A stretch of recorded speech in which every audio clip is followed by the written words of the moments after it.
Good morning and welcome to Unabashedly Resolute Institute Radio. I'm your host, Wes Mullins. This is a daily musings on our drive-in to town.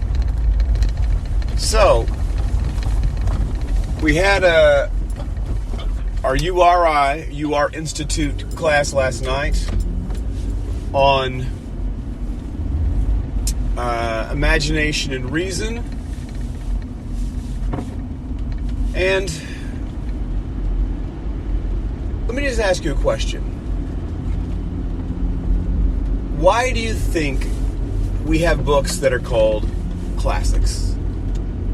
Why is Shakespeare still read? Why do we still discuss Aristotle and Socrates and Plato? Why don't we study their contemporaries as much? Why don't we study the Epicureans? Why don't we study the Sophists? Why don't we study these other people as much as we study the great pieces of literature? Charles Dickens, Conan Arthur Doyle, C.S. Lewis, Tolkien, Mary Shelley. We study Frankenstein, William Blake, William Wordsworth, Henry Wadsworth Longfellow, Emily Dickinson, Robert Browning, Robert Burns. Let's see, Beowulf, King Arthur, the Old Testament. Many books that we study today, we look at. And these books are taught and have been taught for a very long time. The question is, why?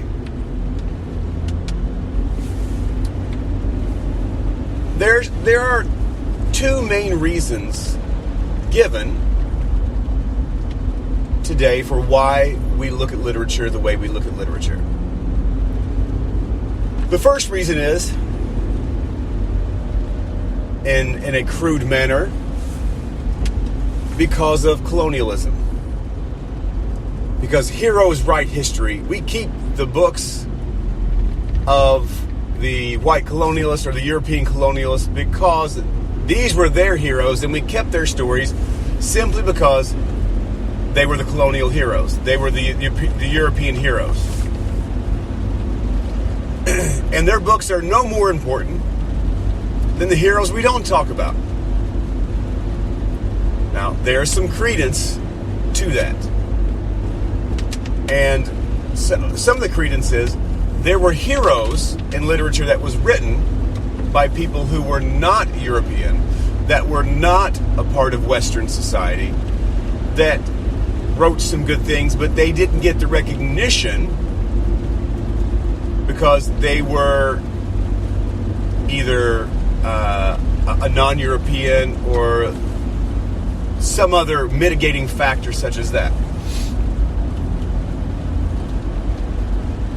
So that's one way. That is definitely one way that you could look at it and say, well, literature that is non-European did not get preference because Europeans liked their stuff.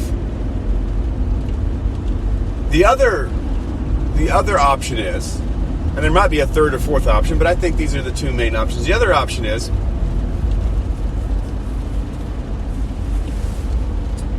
that literature is the best that the best of us could have written and did write. In other words,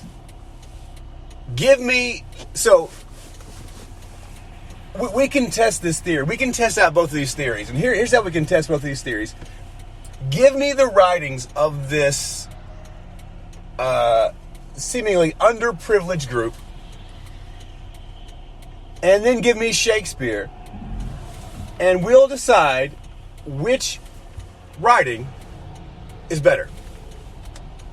Based on its content, based on its character development, based on its prose, based on every element and quality that we can say that. Because great literature is great literature irrespective of who wrote it. Now you can say, well, we like certain books and we have preferences, and so we, in those preferences, we promote these books higher than others. And that may happen. But here's what will happen. If you, as a society, choose a book that you love and you hold to it and you teach it and you teach the principles of that book and you have your children learn it, that is going to instill in them a specific behavior. Now that behavior will do one of two things. It will either perpetuate human flourishing or it will perpetuate human suffering. So why does great literature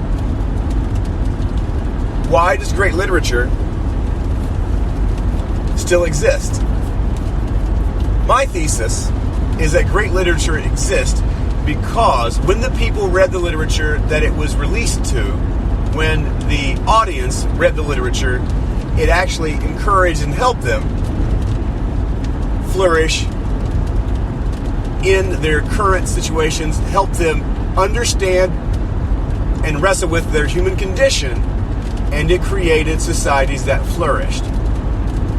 Literature that was inferior, the inferior literature did not do that. The inferior literature actually increased suffering and decreased flourishing. And one generation read Beowulf and was moved. And so the next generation passed it down and says, there are truths in this Beowulf that are sustainable for human existence. And their kids read these books, and their behavior was shaped and changed into more flourishing. And as people gave themselves to these pieces of literature, or gave themselves to these pieces of art that have been passed down from generation to generation that we still look at and we're still awed and amazed by, what we find is people who use the visual and written arts that are the classics actually go on to create societies that flourish and have great potential. Now, I know that is debatable, and I would love to have a debate on the topics because I know what the pushback will be. The pushback will be, well, we're actually correct when we say that this was just your preference because it created the perpetuation of prejudice and slavery. The great books did that. However, from reading great literature,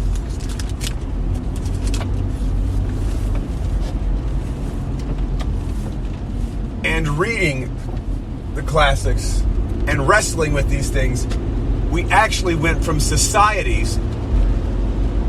There's a progression of societies where we actually get to the Enlightenment.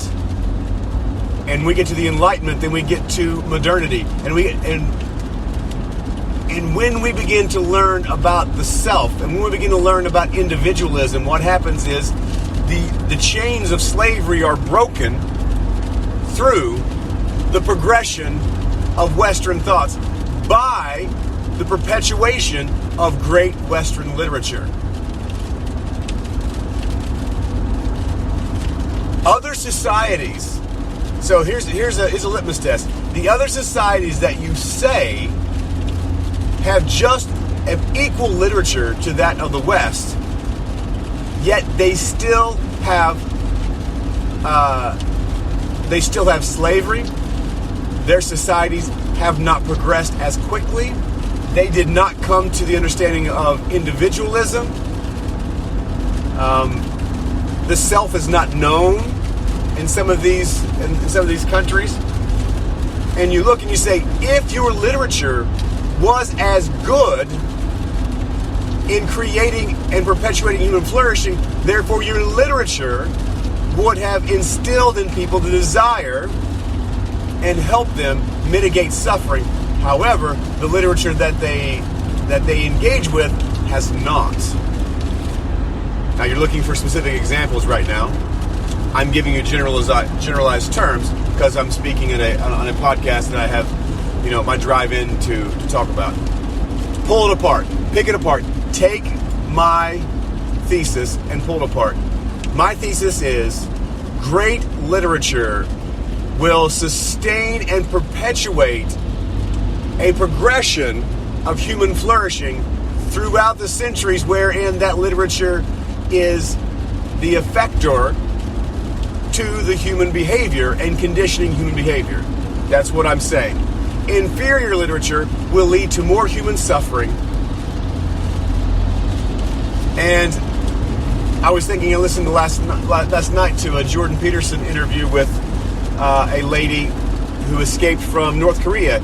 And very interestingly, she said that in North Korean, in the North Korean language, there's no such thing as I.